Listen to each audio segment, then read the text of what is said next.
जय हिंद दोस्तों, आज इस वीडियो में हम बात करने वाले हैं कि अगर आप क्लास 9th में थे और 10th में आए हैं तो अपनी 10th की जर्नी को कैसे स्टार्ट करें ताकि आप बोर्ड एग्जाम में 99% तक मार्क्स ला सकें, जिससे आप बेहतर मार्क्स अचीव कर सकें। आइए इस वीडियो में बात करेंगे कि आप अपनी जर्नी को कैसे स्टार्ट करें।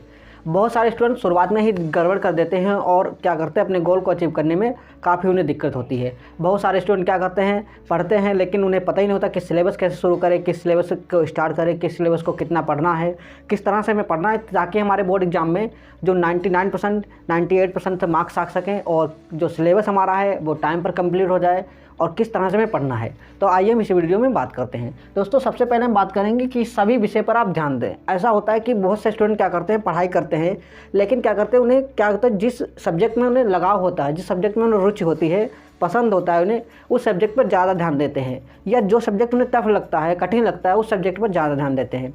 लेकिन आपको यह ध्यान रखना है, आपको अगर मार्क्स अचीव करने हैं बोर्ड एग्जाम में ओवरऑल, क्योंकि अगर मार्क्स जो बनते हैं जैसे कि आपको 98% लाना है तो आपके सब सब्जेक्ट में अच्छे मार्क्स होंगे, तभी तो 98% 99% आएंगे।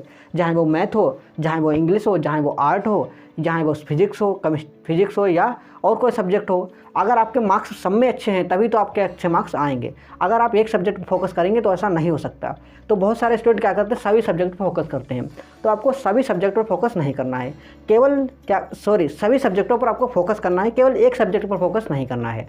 जो अगर आपको लगता है कि मैथ टफ है, मैथ आपको समझ में नहीं आती है, तो आपको मैथ को क्या करना है, जो दूसरे सब्जेक्ट हैं जैसे कि आपका जो हिंदी हो गया, इंग्लिश हो गया, इनको भी टाइम देना है, लेकिन मैथ को थोड़ा ज़्यादा टाइम देना है। ऐसा नहीं कि मैथ को, अगर मैथ टफ है तो आपको ज़रूर थोड़ा ज़्यादा टाइम देना होगा, थोड़ा ज़्यादा समझना होगा, या जो थोड़ा ज़्यादा उसको टाइम देना होगा, नोट्स बनाने होंगे, थोड़ा ज़्यादा ध्यान देना होगा। लेकिन ऐसा नहीं जो दूसरे सब्जेक्ट बचे हुए हैं उनको आप बिल्कुल ध्यान ना दें, उन पर भी आपको बिल्कुल ध्यान देना होगा, उतना ही देना होगा। लेकिन जो सब्जेक्ट आपको टफ लगता है उस पर बस थोड़ा ज़्यादा ध्यान देना है, क्योंकि ताकि आपको लेवल को बराबर करते हुए चलना है, जाकि आप जिससे क्या आपके मार्क्स जो ओवरऑल हो, तो ओवरऑल जो मार्क्स हो एक अच्छे मार्क्स बन सकें। तो आप क्या करना है, सभी सब्जेक्ट पर ध्यान देना है। जो सब्जेक्ट आपको टफ लगता है उस सब्जेक्ट पर अन्य सब्जेक्ट की तुलना में थोड़ा ज़्यादा ध्यान देना है, ठीक है।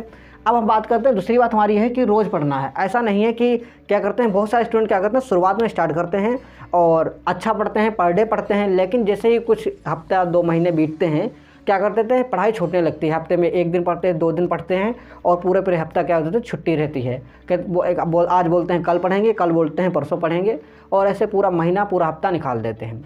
तो सबसे पहले मैटर ये करता है कि रोज़ पढ़ना है। अगर आप सपना देख रहे हैं कि बोर्ड एग्जाम में हाई स्कूल में 99% 98% मार्क्स लाने हैं तो आपको पर डे पढ़ना है। अगर हो सके तो हफ्ते में 1 छुट्टी ले लेनी है ताकि आपका माइंड फ्रेश रहे, अच्छे से आप स्टडी कर सकें, आपका माइंड फ्रेश रहे। तो आपको हफ्ते में 1 छुट्टी ले सकते हैं, इससे ज़्यादा छुट्टी ना लें। अगर इससे ज़्यादा छुट्टी लेते हैं तो आप सपना भूल जाइए कि 98% 99% आपको मार्क्स लाने हैं, ठीक है। तो आपको पर डे पढ़ना है और रोज़ पढ़ना है। भले का आप थोड़ा थोड़ा पढ़ें, आपको कछुए की तरह चलना है, धीरे धीरे पढ़ना है, हर सब्जेक्ट पर फोकस रखना है ताकि आपको अच्छे ओवरऑल मार्क्स अच्छे अचीव हो सकें। तो पर डे पढ़ना है। हो सके तो संडे को छुट्टी ले लेनी है। अगर संडे को आप छुट्टी नहीं लेंगे तो आपका जो माइंड होगा कहीं ना कहीं फ्रेश हो जाएगा, ताकि अगर आपका माइंड फ्रेश रहेगा तो आप अपनी स्टडी पर अच्छा फोकस कर पाएंगे। अगर अच्छा फोकस करेंगे तो कहीं ना कहीं चीज़ें आसान हो जाएंगी। तो आपको हफ्ते में 6 दिन पढ़ना है, लगभग 1 दिन छुट्टी ले लेनी है संडे को, ताकि आप अच्छा कर सकें, ठीक है। दूसरी बात है, अच्छे से नोट्स बनाने हैं।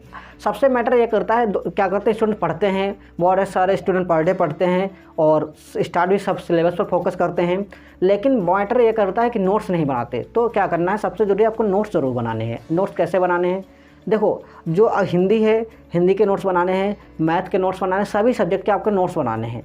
लेकिन नोट्स कैसे बनाने, जैसे कि आप क्या करते हैं, ऑनलाइन अगर पढ़ते हैं तो ऑनलाइन पढ़ते हैं, जैसे मान लीजिए मैं मानता हूँ कि अगर ऑनलाइन आप पढ़ते हैं तो जैसे आप लेक्चर से पढ़ रहे हैं तो साथ ही में आपको नोट्स बनाते जाना है। ऐसे क्या होता है, इससे फ़ायदा ये होता है कि एक तो आप अगर कहेंगे कि हम बाद में बना लेंगे तो ऑप्शन यही होता है कि बाद में नोट्स बनाना छूट जाते हैं या कभी कभी डिले हो जाता है, तो आप पर प्रेशर रहता है माइंड पर कि नोट्स बनाने हैं। नंबर 2 क्या होता है, अगर साथ में नोट्स बनाते जाएंगे तो पहले क्या किया, आपने वीडियो देखी, उसके बाद नोट्स बनाते गए साथ ही में, तो क्या होता है, आपको पहले तो आप वीडियो देखते हैं, वो समझ में आता है, और समझ कर अगर नोट्स पर लिखते हैं तो क्या होता है, काफ़ी ज़्यादा आपके माइंड में डीपली चला जाता है, तो साथ में आपके नोट्स भी बनते जाते हैं। दूसरी बात यह है, प्रेशर भी खत्म हो जाता है कि मैं बाद में कुछ करना, जैसे हमारी वीडियो कंप्लीट हो नोट्स भी कंप्लीट हो जाते हैं। तो साथ ही में नोट्स बनाते जाना है। ये ध्यान नहीं रखना कि हमें PDF मिलेगी, ऑनलाइन कोई हमें PDF देगा, पीडीएफ के भरोसे नहीं बैठना है, खुद से नोट्स बनाने हैं, तभी अच्छे से क्लियर होता है। पीडीएफ से नहीं काम चलेगा, ठीक है। तो साथ ही में आपको नोट्स बनाते जाना है। अगर आप ऑफलाइन स्कूल वगैरह में पढ़ते हैं तो वहीं जैसे मास्टर पढ़ाता जाए बोर्ड पे, तैसे ही साथ में नोट्स बनाते जाना है। इससे क्या होगा कि पढ़ाएगा वो भी ध्यान में बैठेगा, और जब आप नोट्स बनाएंगे तो वो भी आपके माइंड में फिक्स होता चला जाएगा। तो साथ ही में नोट्स बनाने हैं। तीसरी बात ये है, अगर आप ऑनलाइन फ़ोन से पढ़ते हैं तो नोट्स साथ ही बना, पहले तो आप वीडियो देखते गए, उसके बाद नोट्स बनाते गए। जैसे ही वीडियो कंप्लीट हुई, नोट्स कंप्लीट हुई, फिर आता है 5 minute repeat, 5 minute revision. 5 minute क्या करना है, जितना पढ़ाया गया उस लेक्चर में आंख बंद करके उसको आपको रिवीजन करना है। जैसे कि पढ़ाया गया, मान लीजिए पढ़ाया गया एसिड, जैसे कि अम्ल क्षार वाला चैप्टर पढ़ाया गया, तो जैसे पढ़ाया गया आपने क्या किया, वीडियो देखी, लेक्चर बनाए, नोट्स बना लिए। उसके बाद जैसे ही नोट्स बंद कर दिए, उसके बाद आपको रिवीजन करना है कि एसिड HCl होता है, H+ आयन देता है और OH- आयन देता है, बेस जो होता है, जो हमारा क्षार होता है। तो आपको नोट्स बंद करके रिवीजन कर लेना है सब कुछ। रिवीजन करेंगे तो पहले आपने नोट्स बनाए, उसके बाद क्या किया, वीडियो देखी, नोट्स बनाए और रिवीजन कर लिया। तो जितनी ज़्यादा हम चीज़ों के साथ रहते हैं, जितने टाइम तक, जितना ध्यान में उसे रखते हैं, उतनी ज़्यादा क्या होती है, हमें लंबे समय तक याद रहती हैं। तो आपने पहले नोट्स बनाए, वीडियो देखी, उसके बाद रिवीजन भी कर लिया, तो कहीं ना कहीं आपके माइंड में डीपली बैठ गया, जिससे क्या हुआ, आप लंबे समय तक नहीं भूलेंगे, ठीक है। तो आपको इस तरह से नोट्स बनाने हैं। अब हम बात करेंगे कि जितना ज़रूरी है बस उतना पढ़ें।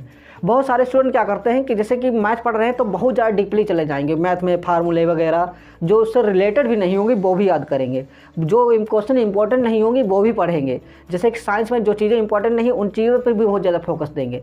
तो आपको क्या करना है, जितना ज़रूरी है बोर्ड एग्जाम के लिए, जितना सिलेबस है, जितना डीपली जाना है बस उतना ही जाना है, ज़्यादा अंदर तक नहीं जाना है। आपको कोई IAS की तैयारी नहीं करनी है जब, तब आप खुद बाद में पढ़ सकते हैं। पहले हमारा जो मेन फोकस है वो बोर्ड एग्जाम है, बोर्ड एग्जाम में अच्छे मार्क्स लाना है। तो हमें जितना ज़रूरी है बस उतने ही सब्जेक्ट पढ़ना है, उतना ही सिलेबस पढ़ना है, उतना ही अंदर तक हमें डीपली जाना है, अंदर तक ध्यान से पढ़ना है और ज़्यादा अंदर तक नहीं जाना है। क्योंकि बहुत सारे स्टूडेंट क्या करते हैं, एक ही सब्जेक्ट को मैथ है तो मैथ सवाल लगाते रहेंगे, पर डे सवाल लगाएंगे, पर डे उस पर ध्यान देंगे, और जो अन्य सब्जेक्ट हैं, दूसरे सब्जेक्ट हैं, उन पर क्या करेंगे, ज़्यादा ध्यान नहीं देंगे। तो आपको जितना ज़रूरी है बस उतने पढ़ना है, सभी सब्जेक्ट पर ध्यान देना है, पर डे पढ़ना है, हो सके हफ्ते में 1 छुट्टी ले लेनी है। अब मैटर ये करता है कि कितना पढ़ना है, कितने आवर पढ़ना है, 2 घंटे पढ़ना है, 3 घंटे पढ़ना है। देखो पढ़ना रोज़ है, क्या कर सकते हैं आप, जहाँ 2 घंटे पढ़ें, जहाँ आप 3 घंटे पढ़ें बेसिकली, लेकिन पढ़ना रोज़ है। आपको संडे में 1 छुट्टी ले सकते हैं। अगर संडे को आप पढ़ लें तो आप किसी एक दिन छुट्टी ले लें। मान लीजिए जिस दिन आपका माइंड दिमाग मूड के है कि इस दिन हमें छुट्टी ले लेनी है, उस दिन आप छुट्टी ले सकते हैं। लेकिन आप क्या कर सकते हैं, संडे को पढ़ सकते हैं। वेडनेसडे को अच्छा हो तो वेडनेसडे को पढ़ लें, संडे को छुट्टी कर लें। मतलब क्या है, हफ्ते में 1 छुट्टी ले सकते हैं आप खुद के लिए, ताकि आपका माइंड फ्रेश रहे, कहीं ना कहीं चीज़ें देखें, समझें और क्या करें। बाकी पर डे पढ़ें, भले 2 ही घंटे पढ़ें पर डे, लेकिन पर डे पढ़ें। पर डे वही पढ़ता है जो बोर्ड एग्जाम में अच्छे मार्क्स अचीव करना चाहे। तो पर डे पढ़ना है, रोज़ पढ़ना है, अपने सिलेबस पर ध्यान रखना है। मिलते हैं नेक्स्ट वीडियो में। जय हिंद।